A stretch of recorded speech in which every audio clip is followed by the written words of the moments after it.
حي على الفلاح.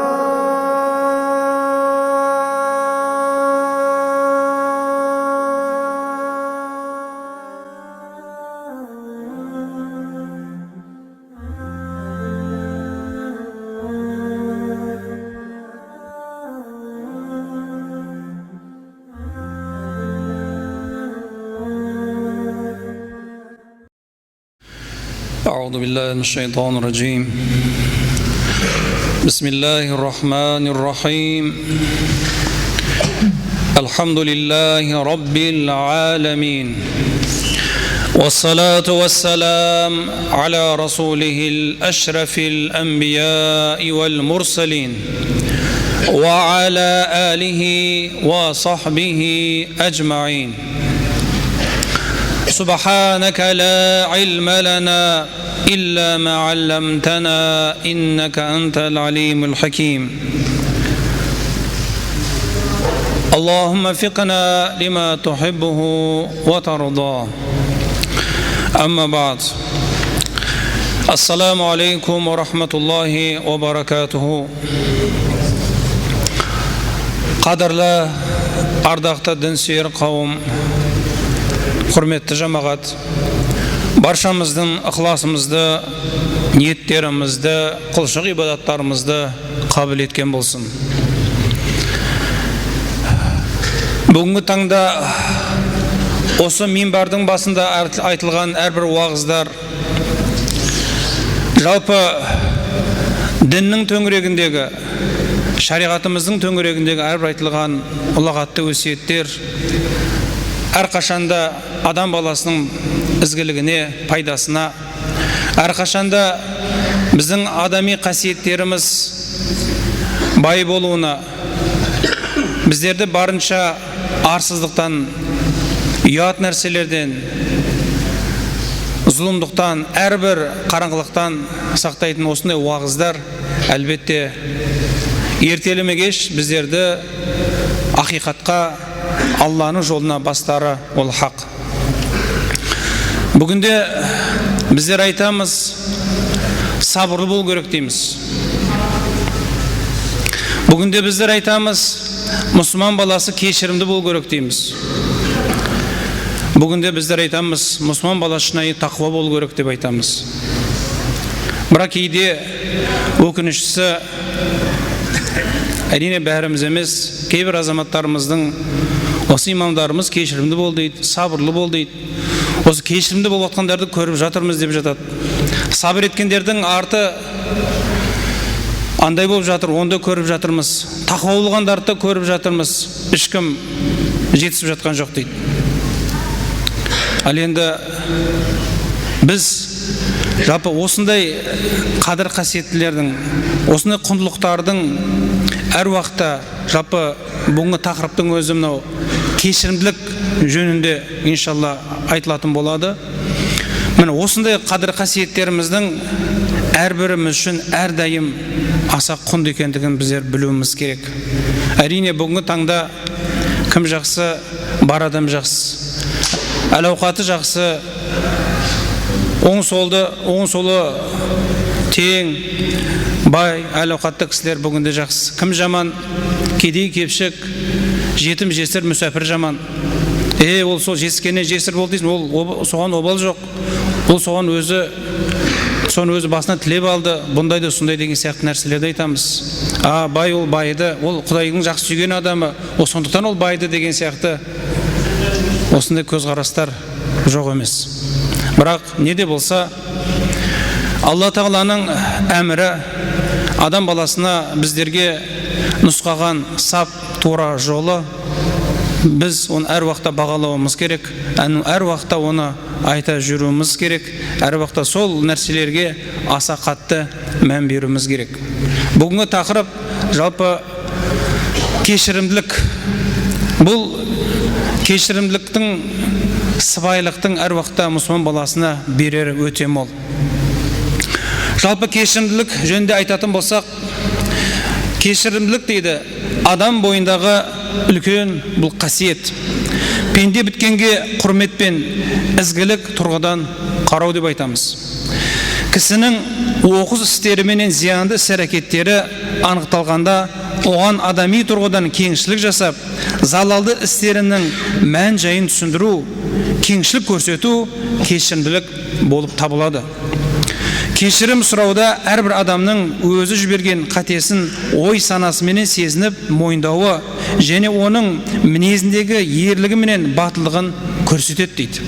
Керісінше жалпы бұл сөздерден әрбіріміздің кешірімді болудың керісінше ол кешірімді адам бүгінде біздер қоғамда айтып жатады ғой.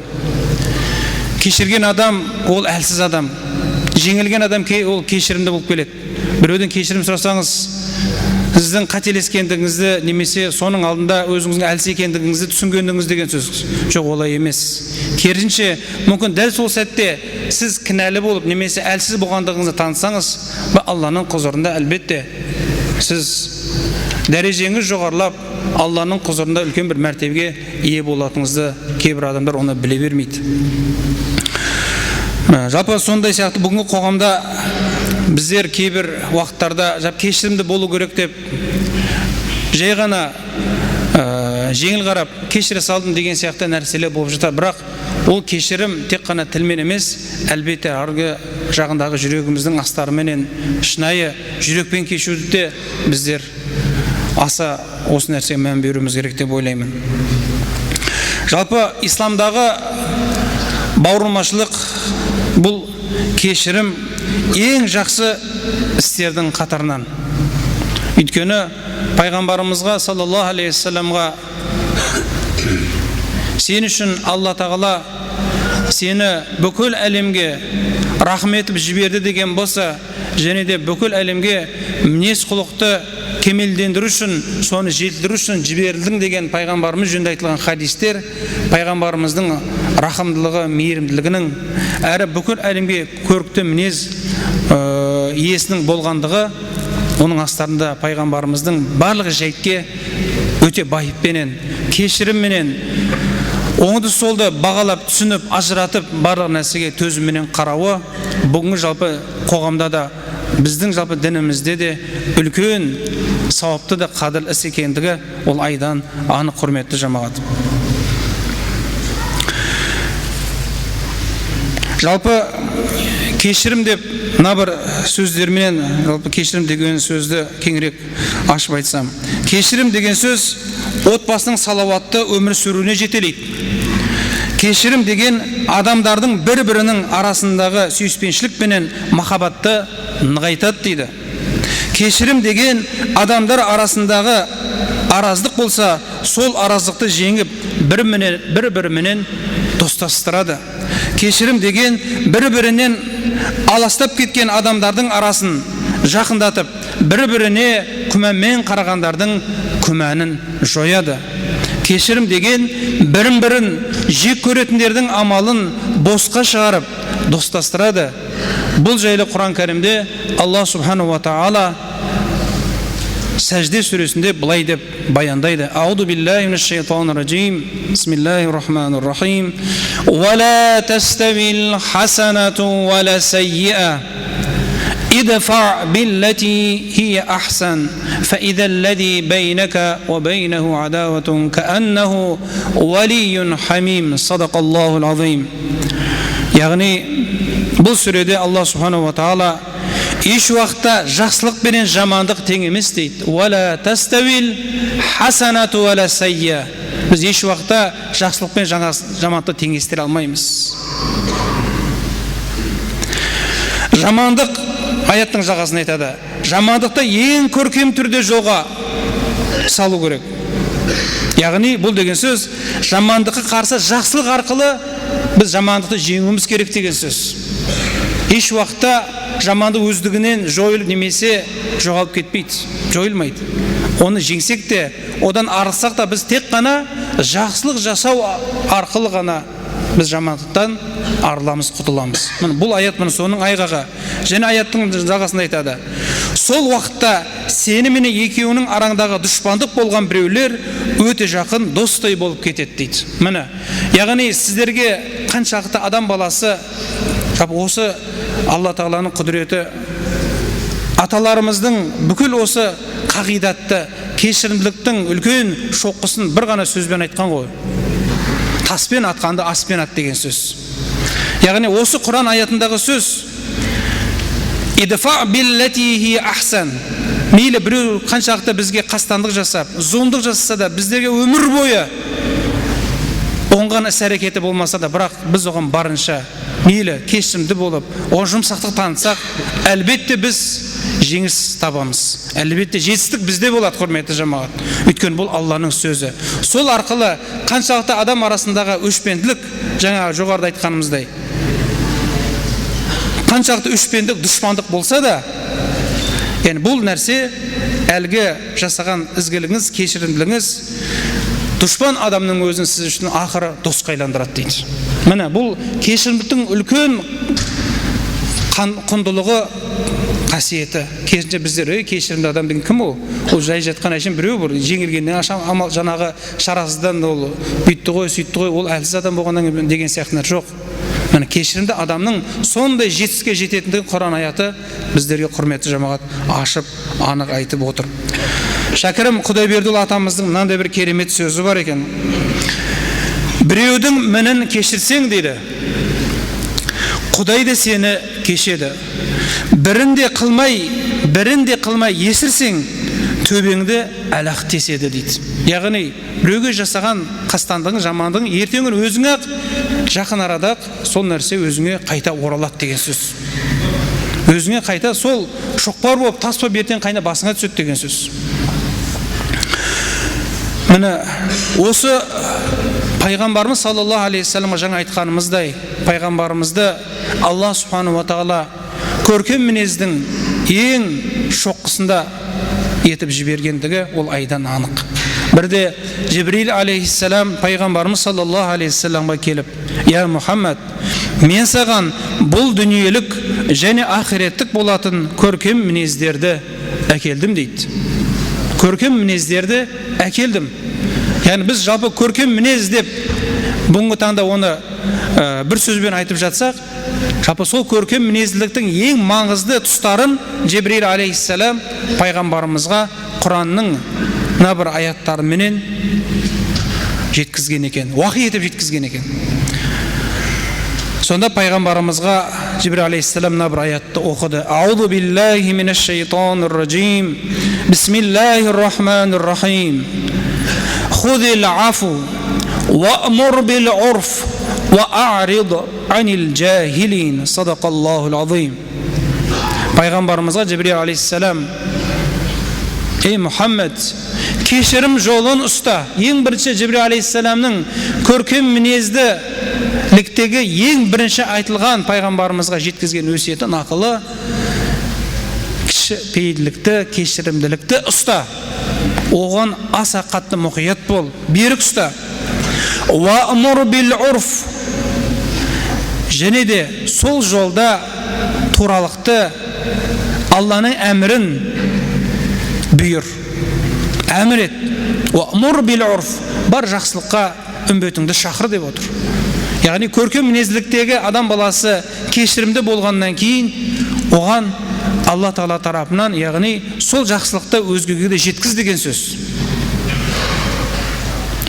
Үшінші айтқан көркем мінездегі үшінші Жибрил алейхиссаламның пайғамбарымызға жеткізген аманаты: уарид анил джахилин. Яғни надандардан аса байыппенен олардан бас тарт. Яғни уарид анил джахилин деген сөз олармен дауласып, жанталасып, жаға жыртысып, өзіндікін оларға растатқызып, сенікі қате, менікі дұрыс деуден бас тарт. Адаммен адам болма, адаммен адамша сөйлес деп Жибрил алейхиссалам жалпы көркем мінездегі осы үш керемет нәрсені пайғамбарым жеткізген еді. Яғни ең бірінші худил афу, кешірімді бол, жақсылыққа бұйыр, және де надандардан бас тарт деу деген аяттар еді, құрметті жамағат.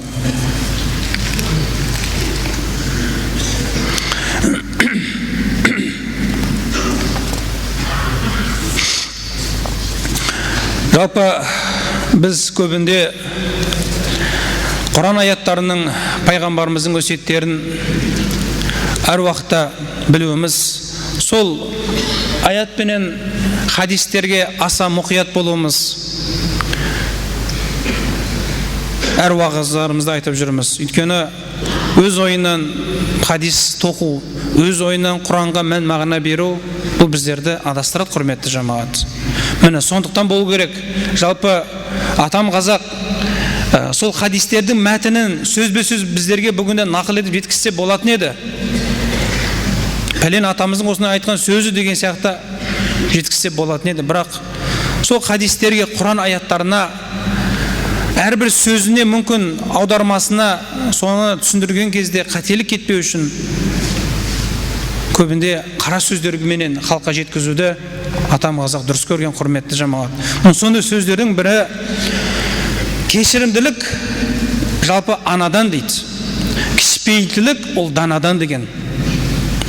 Яғни ер азаматқа қарағанда әйел баласының, аналарымыздың көбінде көп нәрсеге кешіріммен қарауы, ол олардың табиғатында бар нәрсе екен. Яғни кішіпейілдік, көбінде әкелеріміз үйдің қожайындары қатты кетіп жатса, әкесі қоя қой, байыпқа кел, бір жаңағы жолы болар, осы жолы кішкене өзіңе сабаңа түсе көр деген сияқты сабырлықпенен әйел аналар көбінде күйеулерін осындай ер азаматтарды сабырлыққа шақырып жатады. Енді болып жататын шығар, бүгінде әртүрлі нәрсеге біздер таңғалмайтын болдық. Қазір мүмкін ерлерімізді, әйелдерімізді сол кішіпейіл болуға, төзімді болуға шақырып жататын жайттерді де кейде біздер анда-санда естіп біліп жатамыз. Сондай сөздердің бірі міне керемет айтылған. Жақсылыққа жақсылықпен қайтару әр адамның ісі дейді. Біреу саған жақсылық жасаса, жақсылыққа жақсылықпен қайтарасын. Бұл әр адам жасай алады ол нәрсені. Бірақ жамандыққа жақсылықпен қайтару әрбір ер кісінің ісі дейді. Жамандыққа жақсылықпен қайтару шын мәнінде азаматтың азаматтығы, шынайы жүрегінде иманының түбі бар, өте бір өжет адам, әлбетте мұсылмандық қағиданы жеті білген, иманында берік, Аллаға деген сенімі нық адам ғана жаңағы айтқанымыздай жамандыққа жақсылықпен қайтарады. Ол өте қиын нәрсе болуы мүмкін жай адамға, бірақ жүрегін иманы бар адамға ол нәрсені, ол мен ойлаймын, әп-сәттақ өте бір сүйсініп, соған бір ықыласпенен, тіпті сол жасаған нәрсесіне көңілі торларлықтай деңгейде ол істі атқарады. Сол үшін әрбір нәрседе иманның дәрежесі, иманның құндылығы біз үшін көп жағдайда аса маңызды, құрметті жамағат.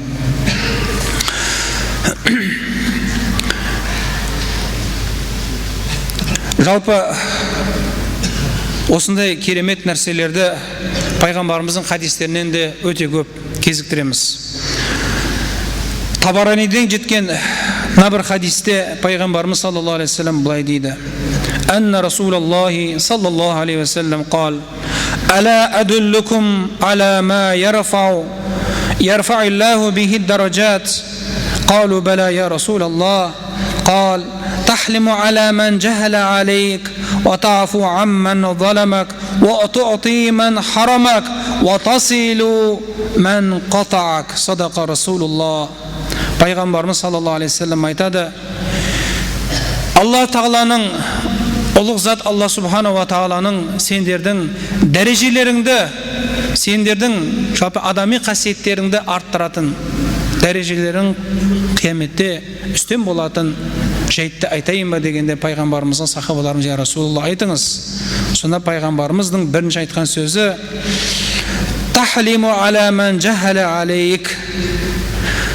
Саған қандай бір іс-әрекет жасаған надандарға байсалды болуды, яғни оларға байыпты болуды пайғамбарымыз өсиет қылды. Және де саған зұлымдық жасағандарға кешірімді болуды, зұлымдық жасағандардың өзіне кешірімді болуды.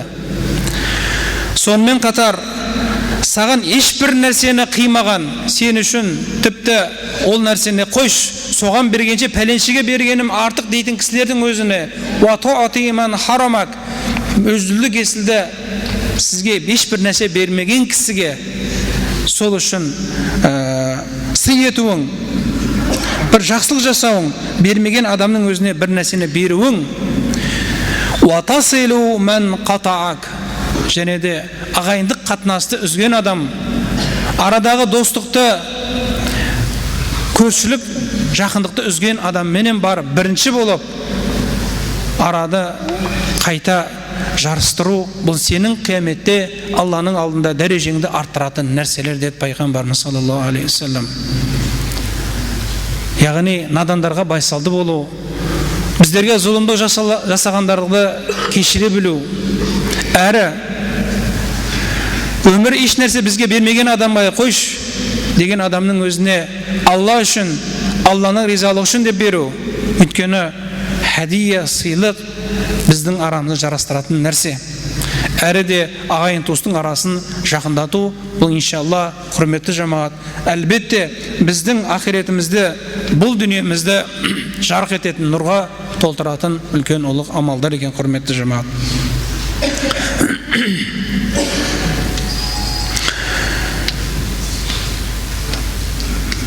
Мына бір пайғамбарымыздың саллаллаху алейхи уассаламның керемет жеткізген имамы Хаким мен Байхақилар бұл хадистің мәтінін,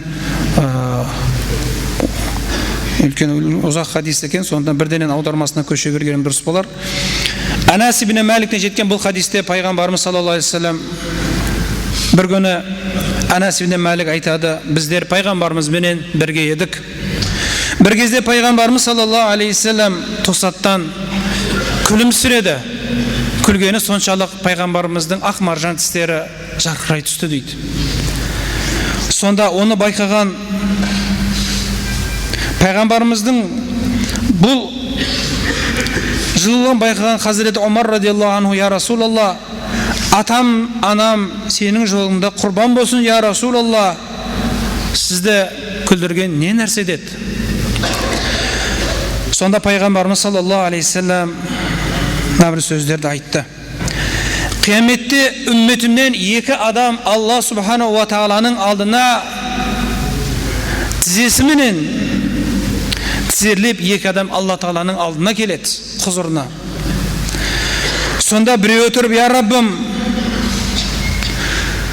біреу тұрып екіншісінен: я Раббым, осы менің бауырымның мен үшін жасаған зұлымдығының есесіне менің күнәмді көтерсін дейді.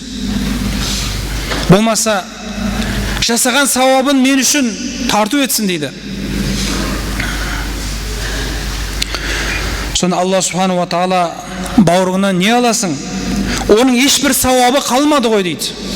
Тізерлеп келген екіншісінің талап етіп жатқан адамға айтады Алла тағала: оның несін аласың? Оның Алланың ешбір сауабы жоқ дегенінде, сонда әлгі кісі өзінің хақысын талап етіп жатқан кісі: я Алла, онда менің күнәмді көтерсін дейді. Онда менің күнәмді көтерсін, я Раббым. Сонда ғана мен одан маған мен үшін жасаған зұлымдықты мен кешемін дейді. Сонда пайғамбарымыз саллаллаху алейхи осы сөздерді айтқаннан кейін пайғамбарымыздың көзінен жас аға түсті. Кейін пайғамбарымыз саллаллаху алейхи вассалам сөзін жалғастырып: ол күн сондай ұлы күн, адамдар күнәлардың біреудің арқалағанына мұқтаж болады. Сонда Алла тағала ақсын талап етуші кісіге: ей құлым, жанарыңды, басыңды көтер дегенде, әлгі кісі: я Раббым, басын көтергенде жоғарыдан Алла субхану ва тағаланың ұлық нығметтерін көріп, мен алтыннан болған зәулім үйлерді, алтыннан болған сарайларды, олардың жақұт маржандарменен безендірілгенін көріп тұрмын, я Раббым. Бұл сенің пайғамбарларың үшін шығар, бұл мүмкін сенің шыншыл шәһид болған құлдарың үшін шығар деп, әлгі құлы Алла тағалаға басын көтеріп айтқан кезде, Алла субхану ва тағала: ей құлым, бұл ақсын бергендердікі дейді. Ей құлым, бұл нығметтің барлығы, сол сарайлардың барлығы, жақұт маржандардан тұрғызған сарайлардың барлығы ақсын бергендер үшін дейді. Я Раббым, ондай ақ иелері кімдер? Соншалықты ондай нығметке бөлінетін ол жаңағы ақсын бергендер кімдер дегенде, Сонда Алла Тағала: ей құлым, ол сенсің. Егер де сен әлгі құлының сен үшін жасаған зұлымдығынан бас кешсең, соны кешіре білсең, бүкіл осы жоғарыда тұрған нығметтің барлығы сен үшін, ей құлым, деп Алла Субхану ва Тағала әлгі құлын осындай сүйінші хабарменен сүйіншілегенде әлгі құлы: я Раббым, мен барлығын кештім дегенін Алла Тағала қолына жетектеп жұмаққа, жәннатқа бірге кіріңдер деп сүйіншіленген еді. Содан кейін мен күлімсіреп, жүзіме жылылық келді деп пайғамбарымыз Хазіреті Омарға осылай деп жауап берген еді. Яғни өзгенің Алла үшін хақысын кешу, кешіріммен қарау, зұлымдық жасаса да оған кешіре білу. Тіпті адам баласы, хадистерде келеді, өмірден өткеннен кейін де кейде жақындарымыз, достарымыз біз естімей кейде дүниеден өтіп кетеді. Олардың кейде біз үшін берешектері, қарыздары болып жатады. Бірақ сондай кезде қарызын бастан кешу, ол елге, жұртқа жария етіп, ана пәленгісі маған осындай еді, мен соны кештім деп мақтан етудің ешбір оның жаңағы керегі жоқ. Алла үшін ешбір үндеместен мен сол жаңағы пәленшенің ақысын, қарызын кештім деуі, иншалла ол үшін қияметте Алла Субхану ва Тағала жаңа айтқанымыздай, бұл хадис, тіпті мен бұл хадис мәтінін оқып берейін. Дахала ثلاث من جاء بهن مع إيمان دخل من أي أبواب الجنة شاء وزوج من الحور العين كم شاء. Yani үш нәрсе бар дейді. Егер де кім сол нәрсеге иманменен, Аллаға сенімменен қараса, жәннаттың қалаған есіктерінен кіріп, жәннаттағы хорлардың қалағанынан шертіп жүріп алады дейді. Ол кімдер дегенде: мән әдді дейнен хафиян, кім деген біреу қарызын ешбір кімге айтпастан, кейде біз жаназада сұрап жатамыз, пәленшінің қарызы бар ма, берешегі бар ма дегенде кештік деп жатады Алла үшін. Сол кештік деген айқатында тілменен емес, көпшілік айтқаны мен үндемей тұра қалдым деу емес.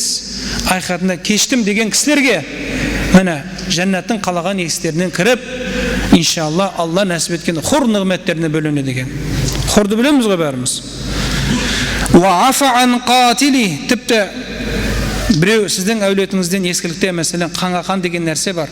Біреу сіз жақтан бір кісіні жазатайым өлтірсін, қастан әдейі өлтірсін, бірақ соны кешкен адам үшін де жаңағы нығмет нәсіп болады. Үш адамның екіншісі. Және үшіншісі: وَقَرْأَ فِي دُبُرِ كُلِّ صَلَاةٍ مَكْتُوبَةٍ 10 مرات قُلْ هُوَ اللَّهُ أَحَدٌ. Үшіншісін қараңыз. Әрбір фарыз намаздардан кейін күнделікті Ықылас сүресін 10 мәрте оқыған кісілерге жаңағы жоғарыда айтылған жәннаттың қалаған есіктерінен кіру, хор нығметтеріне бөлену иншалла нәсіп болады екен, құрметті жамағат. Аллахым баршамызды кешірімді, байсалды, надандарға байсалдықпен қарайтын, барынша зұлымдық жасағандарға кеше білетін, біздерге таспен атқанды аспен ататын құлдарынан болуды Аллахым баршамызға нәсіп етсін. Ол үшін біздің дәрежеміз артылып, жүзіміз айқара жарық болып, иншалла ертеңгі ұрпағымызға да, ұл қыздарымызға да қарайтын жүзіміз жарық болады, құрметті жамағат. Алла баршамызды хақ жолынан адастырмасын, бүгінгі ұлық жұмамызды мүбәрак қабыл етсін. Саллаллаху тағала Мұхаммадин ва аля алихи ва сахбихи ажмаин.